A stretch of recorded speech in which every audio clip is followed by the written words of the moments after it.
Hello மக்களே, நான் உங்கள் Asma. Welcome to Meher views. 6 வருஷத்துக்கு முன்னாடி ஒரே வீட்டுல தான் அப்பாவோட புது பொண்டாட்டியோட பொண்ணான தான் உசுறு கொடுத்து காதலிச்ச நிலா வந்து நின்னப்போ விஜய் எப்படி உடஞ்சு போனாங்கிறத பார்த்தோம். அந்த அதிர்ச்சியான சந்திப்புக்கு பிறகு அந்த நைட் டின்னர் எப்படி போச்சு, அந்த வீட்டுக்குள்ள அந்த கிச்சன்ல விஜய்க்கும் நிலாவுக்கும் நடுவுல என்ன நடந்துச்சு, அவங்களோட காதல் அந்த இருட்டுல எப்படி முளைக்க ஆரம்பிச்சது, வாங்க நேரா கதைக்குள்ள போலாம்.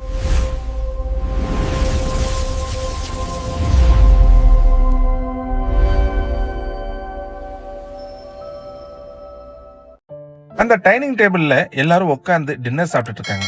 ஆனா அந்த இடமே அவ்வளவு இறுக்கமா மூச்சு விட முடியாத அளவுக்கு ஒரு தர்ம சங்கடமான அமைதியில இருக்கு. லதாவும் அப்பாவும் ஏதோ பேசி ஒரு நல்ல சூழ்நிலையை உருவாக்க ட்ரை பண்றாங்க. ஆனா விஜய்க்கும் சரி நிலாவுக்கும் சரி பேசுற மூடு துளி கூட இல்ல. அவங்க ரெண்டு பேரும் தட்டையே வெறிச்சு பாத்துட்டு இருக்காங்க. கையில இருக்கிற போர்க்கால சாப்பாட்டை சும்மா கிளறிட்டே இருக்கிறாங்களே தவிர ஒரு வாய் கூட சாப்பிடல. அவங்களுக்கு சாப்பாடு உள்ள இறங்கவே இல்ல. அப்பா லதாவை பார்த்து, நாம கொஞ்ச நேரம் வீட்டுக்கு பின்னாடி தோட்டத்துல போய் உட்காரலாமா அப்படின்னு கேக்குறாரு. லதாவும் சரின்னு சொல்றாங்க. போறதுக்கு முன்னாடி லதா, நிலா நீ விஜய்க்கு அந்த பாத்திரங்களை எல்லாம் கழுவி எடுத்து வைக்கிறதுக்கு ஹெல்ப் பண்ணுமா அப்படின்னு சொல்லிட்டு போறாங்க. நிலாவும் சரிமான்னு சொல்றான். இப்போ அந்த ஹால்ல விஜயும் நிலாவும் மட்டும்தான். அமைதியா ரெண்டு பேரும் பாத்திரங்களை எடுத்துக்கிட்டு கிச்சனுக்கு போறாங்க. ரெண்டு பேருக்கு நடுவுல வார்த்தைகளே இல்ல.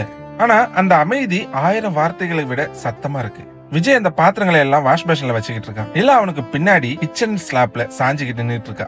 விஜய் அவளை திரும்பி பார்க்காம அவளை புறக்கணிக்க ரொம்ப கஷ்டப்பட்டு ட்ரை பண்றான்.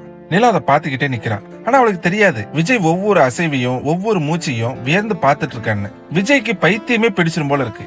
என் சிந்தனைகள் இப்போ வெறும் சிந்தனைகள் இல்ல, என் எண்ணங்கள் என் நினைவுகள் எல்லாமே நிலா நிலா மட்டும்தான். இது என்ன கொஞ்சம் கொஞ்சமா அரிச்சு தின்னுட்டு இருக்கு அப்படின்னு அவன் மனசு துடிக்குது.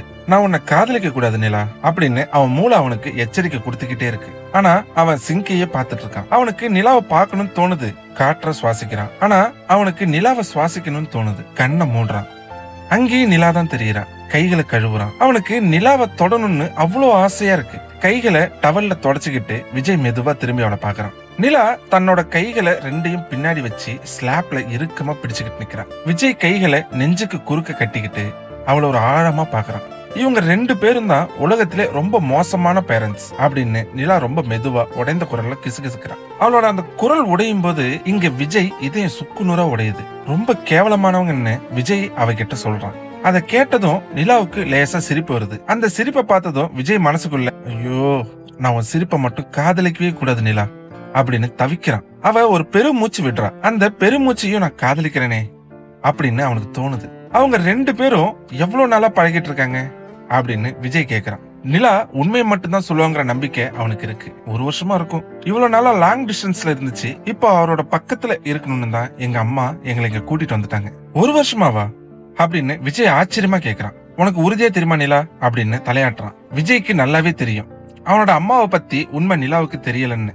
நிலா தடவையா அவளை பார்த்து பேசி அவ பேரை கேட்டதுல இருந்து அவளை எப்போ இப்படி கூப்பிடுவோம்னு ஏங்கி தவிச்ச அந்த பேரை இப்போ சத்தமா கூப்பிடுறான். நிலா நேரா அவன் கண்ணை பாக்குறான். எச்சில முழுங்கிட்டு படபடக்கிற மூச்சியோட ரொம்ப மெதுவா, சொல்லு விஜய் அப்படின்னு கேக்குறான். விஜய் அவளை நோக்கி ஒரு அடி முன்னாடி எடுத்து வைக்கிறான். நிலாவோட உடம்புல ஒரு சிலிர்ப்பு, அவளோட தோரணையில ஒரு சின்ன மாற்றம். மூச்சு காத்து கொஞ்சம் வேகமா அடிக்குது. அவளோட கண்கள் லேசா சிவக்குது. விஜய்க்கு இது போதும். அவளுக்குள்ள அதே தவிப்பு இருக்குன்னு புரிஞ்சுக்க இந்த சின்ன ரியாக்ஷனே அவனுக்கு போதுமானதா இருந்துச்சு. விஜயோட கைகள் மெதுவா நிலாவோட இடுப்பு சுத்தி வளைக்குது. அவனோட கண்கள் அவளோட கண்களை ஆழமா தேட ஆரம்பிக்குது. வேண்டாம் விஜய், என்ன தொடாதுன்னு அவ கண்கள் சொல்லல. ஆனா அவன் அடுத்த கட்டத்துக்கு போறான். விஜயோட உதடுகள் நிலாவோட உதடுகளோட உரசும் போது அங்க 1000 உணர்வுகள் வெடிக்குது. அது ரொம்ப அழகானது. எல்லாவற்றுக்கும் மேல அது ஒரு பழிவாங்கும் உணர்வு. தன்னோட அம்மாவுக்கு துரோகம் பண்ண அப்பாவை பழிவாங்குற ஒரு வெறி அந்த மொத்தத்துல கலந்துருச்சு. நிலா மூச்சு காத்த உள்ள இருக்கும் போது விஜயோட மூச்சு காற்ற அவ திருடிக்கிறான். விஜய் தன் மூச்சு காற்ற அவளுக்குள்ள கடத்துறான். ரெண்டு பேரோட குற்ற உணர்ச்சியும் அந்த மொத்தத்துல பின்னி பிணையுது. கடவுள் அவளுக்காகவே அவ்வளவு அழகா செதுக்குன அந்த மென்மையான கூந்தலுக்குள்ள விஜயோட விரல்கள் கோர்த்துக்கிட்டு இருக்கு. விஜயோட மைண்ட் வாய்ஸ்ல, இப்ப என் உலகத்தோட புது ஃபேவரட் சுவை நிலாதான். என் புது ஃபேவரட் விஷயம் அதுவும் நிலாதான். என் பிறந்த நாளுக்கு எனக்கு நிலா வேணும். ஒவ்வொரு பண்டிகைக்கும் எனக்கு நிலா வேணும். நிலா நிலா நிலா. அந்த உதடுகளை சுவைக்கும் போதே அவன் மனசு உறுதியா ஒரு முடிவெடுக்குது. என்ன நடந்தாலும் சரி, நான் உன்னை காதலிக்க தான் போறேன் நிலா. திடீர்னு பின்னாடி தோட்டத்து கதவு திறக்கும் சத்தம் கேக்குது.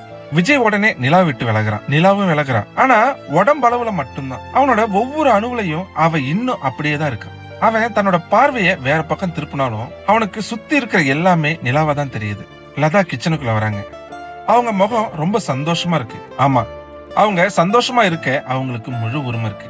ஏன்னா செத்து போனது அவங்க அம்மா இல்லையேன்னு விஜய் மனசுக்குள்ள ரொம்ப கசப்பா நினைக்கிறான். லதா நிலா கிட்ட கிளம்பலாமா நிலா அப்படின்னு சொல்றாங்க. விஜய் 2 பேருக்கும் சேர்த்து குட் பை சொல்றான். ஆனா அந்த வார்த்தைகள் நிலாவுக்காக மட்டும்தான் சொல்லப்பட்டதுங்கிறது நிலாவுக்கு நல்லாவே தெரியும். விஜய் மீதி இருக்கிற பாத்திரங்கள் எல்லாம் கழுவி முடிச்சுட்டு வெளியே வரான். அப்பா கிட்ட லதா ஆண்டி ரொம்ப நல்லவங்கப்பான்னு ஒரு வார்த்தை சொல்றான். நான் உங்களை வெறுக்கிறேன்ப்பா அப்படின்னு அவன் அவங்க அப்பா கிட்ட இப்ப சொல்லவே இல்லை. ஒருவேளை அவன் அதை எப்பவுமே சொல்ல மாட்டான் போல. தான் உசுரா நினைச்ச ஒரு அப்பாவை, ஒரு ஹீரோவை இப்பதான் ரொம்ப சாதாரணமா பாக்குறேங்கிற அந்த வழிய அவர்கிட்ட சொல்லி எந்த பிரயோஜனமும் இல்லைன்னு அவனுக்கு தோணுது. இப்போ அப்பா அவனுக்கு வெறும் சாதாரண மனுஷனா, தப்புகள் பண்ற ஒரு ஹியூமனா தான் தெரிஞ்சாரு. ஒரு பையன் சிறுவனா இருந்து முழு ஆம்பளையா மாறுற தருணம் இதுதான் நினைக்கிறேன். தன்னோட அப்பாவும் வாழ்க்கையில எல்லாம் தெரிஞ்ச ஒரு பர்ஃபெக்டான ஆள் இல்லைன்னு அவனுக்கு புரிய ஆரம்பிக்குது. விஜய் நேரா தன்னோட ரூமுக்கு போறான். போனை எடுத்து நிலாவுக்கு ஒரு மெசேஜ் அனுப்புறான். நாளைக்கு நைட் நம்ம என்ன பண்றது அப்படின்னு நம்ம விஜய் கேக்குறான். அவங்க கிட்ட போய் சொல்லலாமா அப்படின்னு நிலா கேக்குறான். விஜய் அதுக்கு நாளைக்கு 7 மணிக்கு நான் என்ன மீட் பண்ண முடியுமா? எஸ் நிலா சொல்லு விஜய், குட் நைட். அதுக்கு நிலா ரிப்ளை பண்றா, குட் நைட் விஜய். விஜய் போனை சுவிட்ச் ஆஃப் பண்றான். ஏன்னா இன்னைக்கு நைட்டுக்கு அந்த மெசேஜ் தான் தனக்கு வந்த கடைசி மெசேஜா இருக்கணும்னு அவன் விரும்புறான். கண்களை மெதுவா மூடுறான். நான் உன் காதல்ல விழுந்துட்டேன் நிலா. எப்படி இருந்துச்சு மக்களே இந்த எபிசோடு? ஒரு பக்கம் அப்பாவோட துரோகம் தந்த வலி, இன்னொரு பக்கம் நிலா மேல இருக்கிற அந்த தடுக்க முடியாத காதல். இந்த 2த்துக்கும் நடுவுல விஜய் எப்படி தவிக்க போறான்னு பாத்தீங்களா? நாளைக்கு நைட்டு மீட் பண்ணலாம்னு சொல்லிட்டாங்களே. ஒரே காலேஜ் படிக்கிற இவங்க வீட்டுல என்ன பொய் சொல்லிட்டு மீட் பண்ண போறாங்க?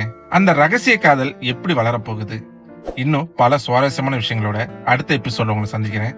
இந்த வீடியோ பிடிச்சிருந்தா மறக்காம லைக் பண்ணுங்க, சப்ஸ்கிரைப் பண்ணுங்க, உங்க கருத்துக்களை கமெண்ட்ல சொல்லுங்க.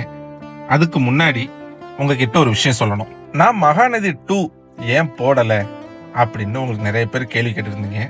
அந்த கேள்விக்கான பதிலை இப்ப நான் சொல்றேன். நான் மகாநதி 2 நாடகத்தை பல வெர்ஷன்ல பல கோணங்கள்ல யோசிச்சு அதற்குண்டான புகைப்படங்களை உருவாக்கி நான் வீடியோவா போட்டுட்டு இருந்தேன். இப்ப ஏன் அதை என்னால பண்ண முடியல அப்படின்னா, நான் இந்த மகாநதி சீசன் 2 ஆரம்பிச்ச ஸ்டேஜ்ல நீங்களே வீடியோ பாத்தீங்கன்னா தெரியும், கிட்டத்தட்ட 80,000 வியூஸ் எல்லாம் தாண்டி போயிருக்கு நம்மளோட வீடியோ மகாநதி 2. ஆனா இப்ப சமீப காலமா அதனுடைய வியூஸ் குறைஞ்சிருச்சு.